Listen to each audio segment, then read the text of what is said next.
Good afternoon, Phil. Thanks very much for coming to the KLTV studios to talk to us. And I'll just kick off straight away by saying, who is Councillor Phil Scott? Where was you born? And did you come to school? Did you go to school in Huddersfield? Yes, I was born in Huddersfield Royal Infirmary because the ambulance driver took me to the wrong hospital. I should have gone to Princess Royal. I spent the first 2 weeks of my life in Huddersfield and then got shipped out to Germany to be with my dad, who was a serviceman with the Signals Corps. Moved around, spent 2 years in Germany, then went to Craigavon, Ripon, so on and so forth, and I started my education in a school in Craigavon. Don't ask me which one it is, but it started off in Craigavon at 4 years old, Northern Ireland. All right, Northern Ireland. When I was 4 years old. So, you did all your schooling in the military? No. I did all my schooling in Huddersfield. I started off going to Lindley Nursery and Infants and then to the juniors. I then moved to Lower Houses and went to Lower Houses Junior School. I then went to Cllr and went to the junior school there for a matter of weeks and went to Almondbury High School for the remainder of my schooling life. And you left school, what happened then? Well, what can I say? I left school, didn't have much to do. Went on a YTS, youth training scheme for those that don't remember what a YTS is. And my first job was as a technical drawer for the council's structural engineering department. So you actually worked for the local authority as well? On many years ago, I was about 16 years, thank you for that. Okay, so when did you decide to get into politics and what inspired you to get into politics? Long story short, where I live, it's predominantly hilly and there's an awful lot of traffic don't know how to necessarily drive in snowy conditions. And I usually help out with people, giving them a bit of guidance and so on and so forth, because I've served in Norway and I know how to drive on snow and ice from my military training. So I'm trying to pass the people on, try and push them to get them up some of the hills. And one of the people that I was trying to help was Councillor Martin Bolt. Oh gosh. And I didn't know that Councillor Martin, he was Councillor Martin Bolt, because I didn't know who the town's councillors were, other than my local members. And we got talking and he said, you know, you can have a great big put around here, blah blah blah, it'll cost you £900 for 3 years. We'd speak to your ward members. So I thought, that's not a bad idea. So I went back home, got onto the laptop, found out who he was, and I then spoke to mine and spoke to John Smithson, who was one of my Romans who came up to my home, got talking to me, found out that I was interested in politics, through that and signed up to the Liberal Democrats there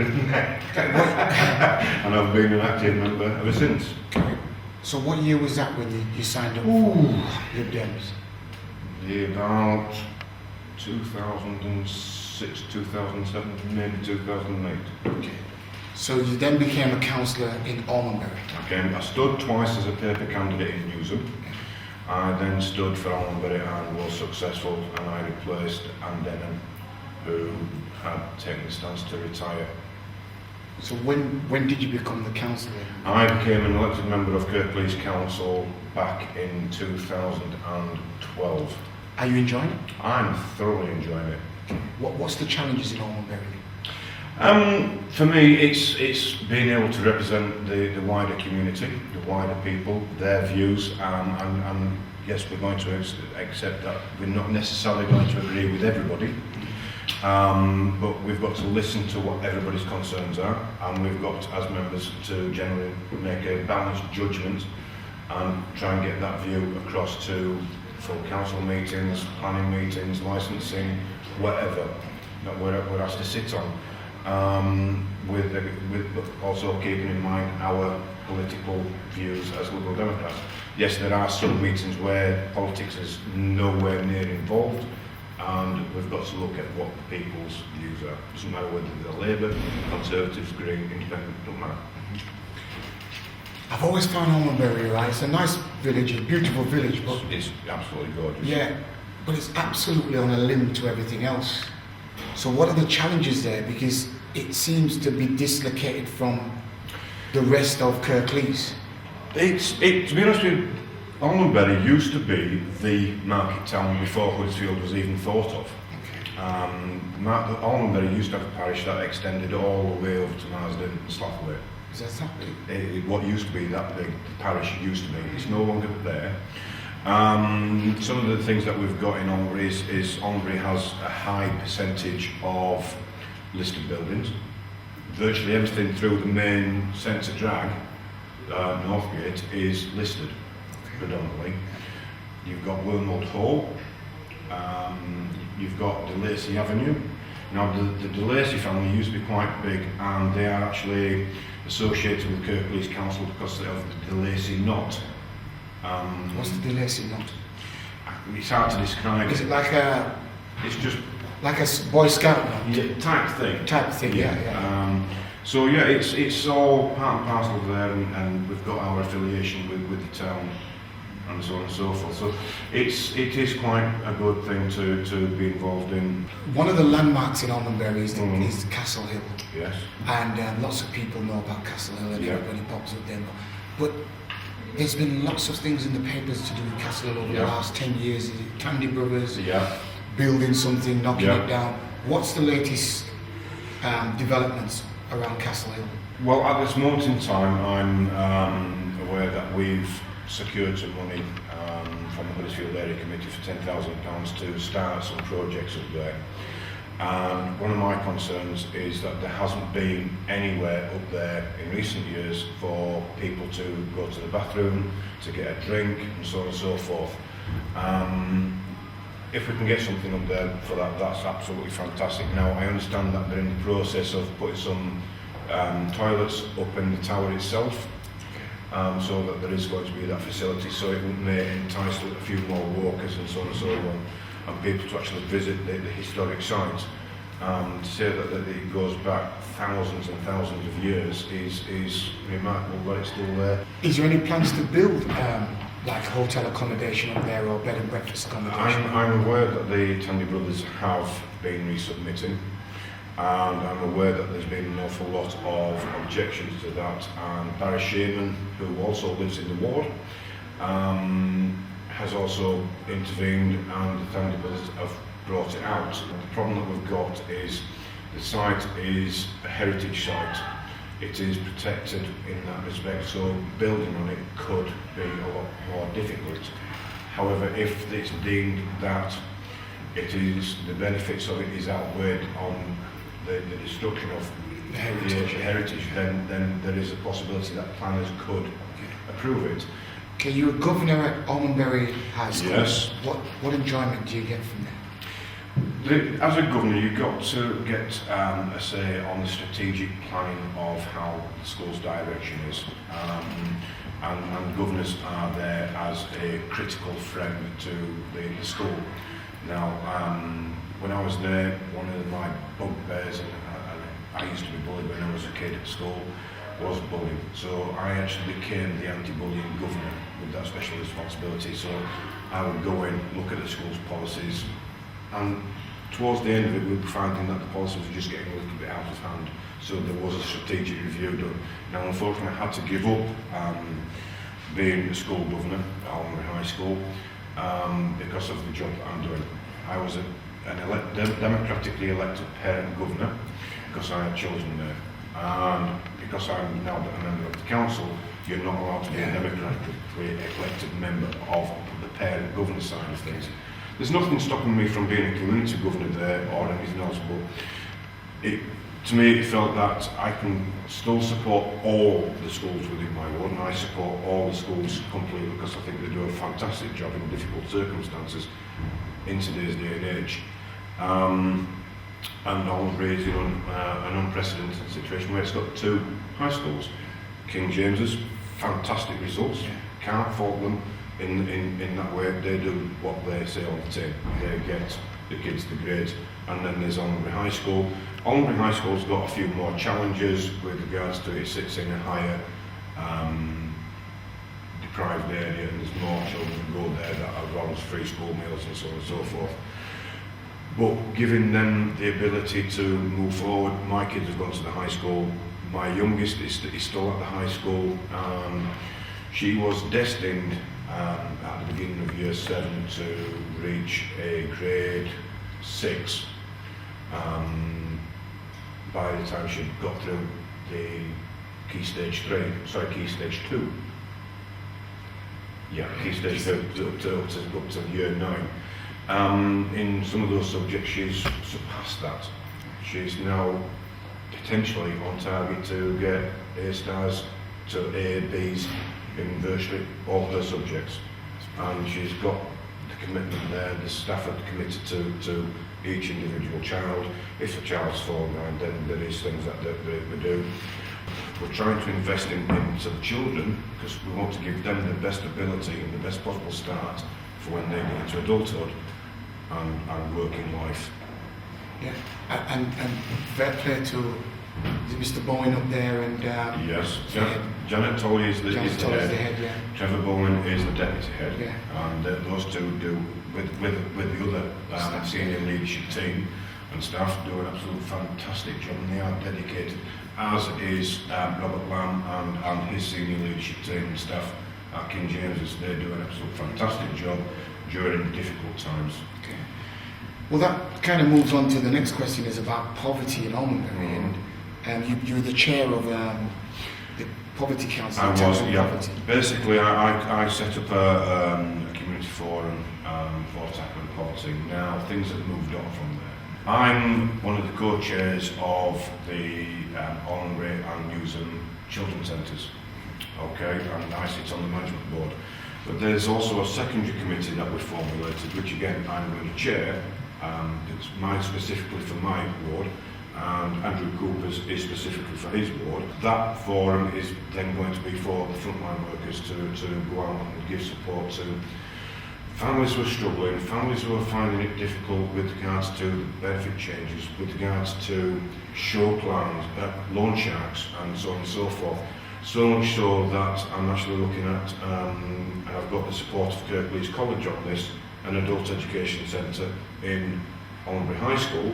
So I'm trying to create it so it's not just there for school children and so on and so forth. We want to move it forward so we can give parents the ability to retake their maths, their English and IT skills. My daughters came up, Dad, I need help with this, and I'm looking, and I haven't got a clue. I can do it the way that I was taught, but it's all changed. So if we can give parents that ability to redo stuff, then they may be able to support their own child a little bit more. But that's another big argument. Education is for life. Yes. And yet we're supposed to have everything done by we're 16. And I feel there's a lot of people who don't really switch on and have that confidence about their own personal education achievement till the 20 plus. When I was at school, I found it difficult at school, and staff at school just did not manage to get me engaged in learning. I know that the staff at both King James's and at the high school do try and facilitate that. Children are all different. They all learn in different ways, so let's give them the best possible way of doing it. If that means that a teacher's got to sit down and do a little bit more one-to-one, then so be it. But without neglecting anybody else who needs that as well. Is there more poverty in Almondbury, or does it reflect the borough and the national stats on poverty? You've got to be mindful. Almondbury is one of these areas that has some of the highest deprivation rates and austerity. But on the other side of the coin, it's also got the highest number of millionaires. So we've got to a wide, broad spectrum to accommodate with. But on average, I think it's no matter where you go in Kirklees, you're going to find these areas. And it is a shame that people do struggle, but it is one of the things of life. I've been in the same boat that they have. A month before I was elected, I'd just been laid off from work. So it then gave me the chance to go out and get to know people, and luckily I was successful in getting elected. And I think that gives me a grounding of how you can try and help those that need it most. You can't fix it all for everyone, because money is just getting more scarce and scarce. As you're aware, we've just had the recent council budget meeting, and it's just no money. Well, with austerity, there comes crime. Yes. Because people are trying to make ends meet. Yes. And your profile says you work very closely with the police in terms of reducing crime. How do you go about that? And is crime on the increase in your ward, or does it reflect again the borough? I'm glad you've actually asked that, because the police, we have what we call a neighbourhood management group meeting, which is close to the public, because obviously there is confidential information that is spoken about. And the police are in attendance, and they give us a report on how things have gone on. And all in all, crime in Almondbury is significantly down. It's not going up, it is coming down, and coming down significantly. So it is going in the right direction. So what is the secret to this then? Working with partners, getting the message out there, getting people to be more vigilant. Has the confidence increased for people to report? Yes, the police want people to report the crimes. But has the confidence improved in people to report? If people, in my ward, I think the confidence is there because the crime has come down, the PCSOs are there, they do patrol quite regularly. They do try and, they hold packed meetings, which is the police and community together meetings. The police can only report what they're actually getting told. And if they're not getting told that crime is happening, then they're not going to be able to do anything about it. It can just keep on coming down, and they're thinking, well, we're doing such a fantastic job, and they are doing a fantastic job. Again, in difficult circumstances where they've got to reduce their own budgets. My last final piece on austerity is about getting businesses to buy local and encouraging the business to do so. You're pretty big on that as well. How do you do that? We as a party, we want to try and make it local jobs for local people, because that then will sustain the community through recycling of money, because it will go into the shops, it will go into the employees' pockets at the end of the day, we'll then put it back into the shops, so then it's then it enhances and moves things forward. We did a tot up that there was somewhere in the region of 120 businesses within Almondbury. There is money available for businesses to set up apprenticeships or take on an apprenticeship, to give people the skill, and that's one of the things that I'm still working on, to get businesses to set up a facility where we can give local kids the ability to get local jobs, even if it's to volunteer. From what I'm hearing, is it like a business hub you've got going on? I'm trying to get one sorted out, where we'll give them a presentation on business deals, what money is available, nationally, locally, whatever. Locally, I don't think there's going to be a great deal, but if we can get that and get them talking and get them looking, well, hold on. I'm doing reasonable. I can take on a butcher, because when I was at school, no doubt when you were at school, every boy in the neighbourhood had a job as a paper round, milk round, butchers. Yeah, well, they don't do them now. Do you see this cycle coming back where we're going to have all these local groceries, local post office? Do you see it ever coming back?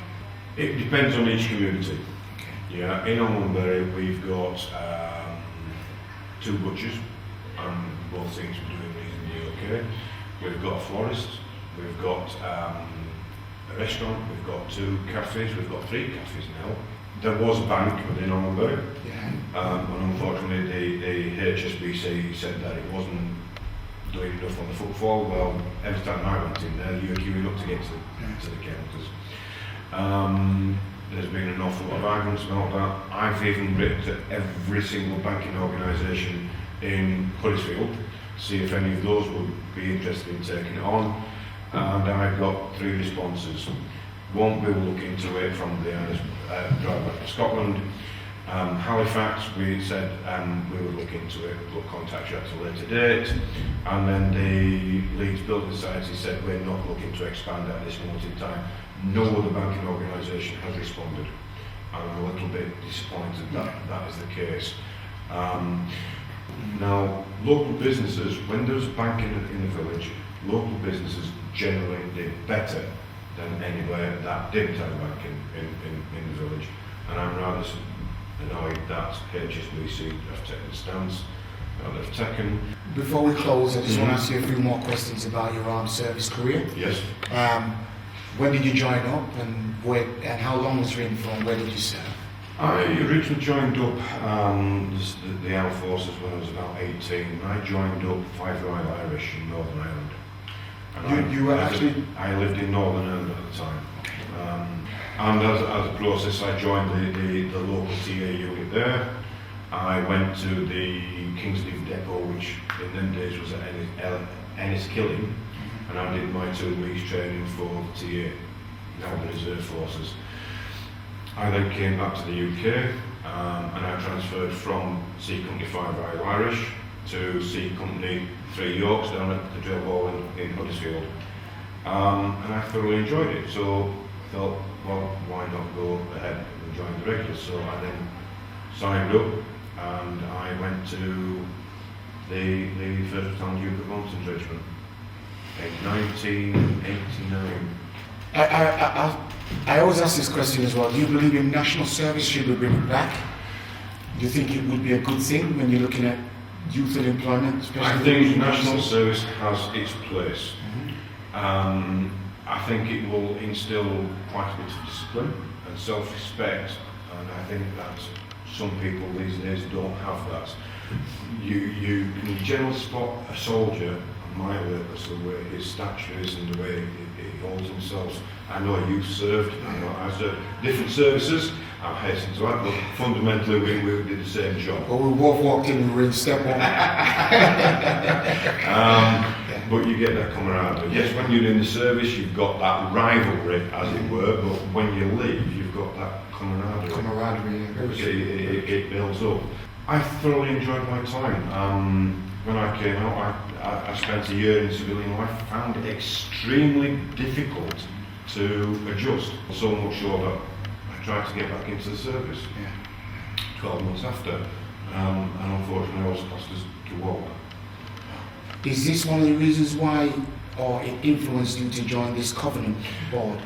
I was actually invited to join. Just explain the Covenant board first, and then tell me why.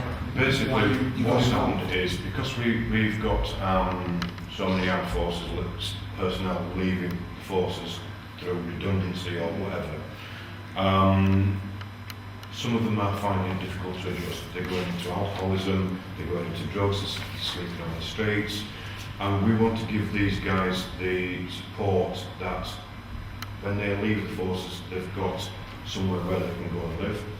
They've got the support on being able to readjust into civilian life. Because when you join the army, you're trained to do and be a soldier. But when you leave the army, you're not trained to be a civilian. That's true. And that can become quite a bit of a culture shock, especially when you've done 3, 6, 7, 8, 20, 22 years. It's so hard to adjust back to civilian life. And I'm sure that guys support each other all the time. But it's not enough, is it, really? No, it's not a case of just service personnel helping service personnel. The covenant was put in place, and it is a legal requirement now, where authorities have to have this in place. This was done by central government to give the support to people leaving the forces, because they recognised the difficulties that they had in adjusting to civilian life. Now, the covenant isn't just for those that are leaving the forces, it's for those that have left the forces. I read some shocking statistics the other day that 25% of homeless are ex-forces. That's correct. Is that correct? Yeah. Those statistics are not just, I wouldn't say necessarily that that's in Kirklees. No. That's national. Yeah. When you leave the force with services, you can apply for a house, but you've got as much chance as anybody that's living in the area. Well, now you don't have that. You've got a slightly higher rate of having a house when you leave. Your passion comes really through very strong about you being a councillor and working very hard for your local constituency, but also I can feel the passion as an ex-serviceman coming through here now. And you're involved in highlighting families who have lost members and putting them on the memorial. Yeah. You're also one of them was that I've managed to do on the Almondbury Memorial was for Captain Lisa Head. Captain Lisa Head was a young lady who sadly lost her life on an IED, an improvised explosive device. Was that the young lady about 3 years ago? Was it? I think it might be a little bit longer than that. She was the bomb disposal. Yes, yeah. Well, she's from White Ward. She went to school in Almondbury. Yes, she did, yeah. Her mum and dad still live in Almondbury. So much so that I spoke to her dad and I said, you can have this done. He didn't know he could, so I facilitated the whole thing, and now she will be remembered. Also, you're involved with supporting the Sikhs to put a memorial Yes. there, yeah? A friend of mine who is a Sikh spoke to me about an idea, and I said, yeah, fantastic idea, because at the end of the day, the Sikhs and even the Muslims did fight for the British Empire in times gone by, and it's progressing that they will potentially have a statue in Greenhead Park in the next year or so. So the Sikhs are fully on board with this, and it's fantastic that we can do that to show that there is the diversity within Huddersfield and Kirklees, that people will remember those. Now, the Sikh War Memorial it's going to be not just for the Sikhs, it's also going to be for the Muslim communities as well. Will bring in visitors from all over, because there is only one other war memorial that's dedicated to the Sikhs and all Muslims, and that's in London. So this will be the first one in the north of England, and I can see that that will bring an awful lot of people around to Huddersfield, particularly around the remembrance services, to show their respects for the Sikh communities and so on and so forth that have fought. Now, the Sikh soldiers were actually called Bush Lions in the day, because they fought with such ferocity. And I'm absolutely chuffed that we, as a local community, as a town, can embrace the fact that it's not just our regiments, but also regiments from Pakistan, from India, from wherever, because they've all fought for what was then the British Empire. Last few questions. Yeah. So what's been your biggest achievement?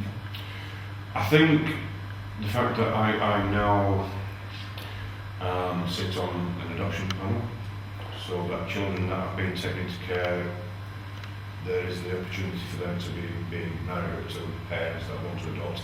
And if there are people out there that have been thinking about adopting or even fostering, please get in touch with the service, because we do have children that do desperately need to have a family environment instead of being in a care home or with foster parents that have moved around on a basis.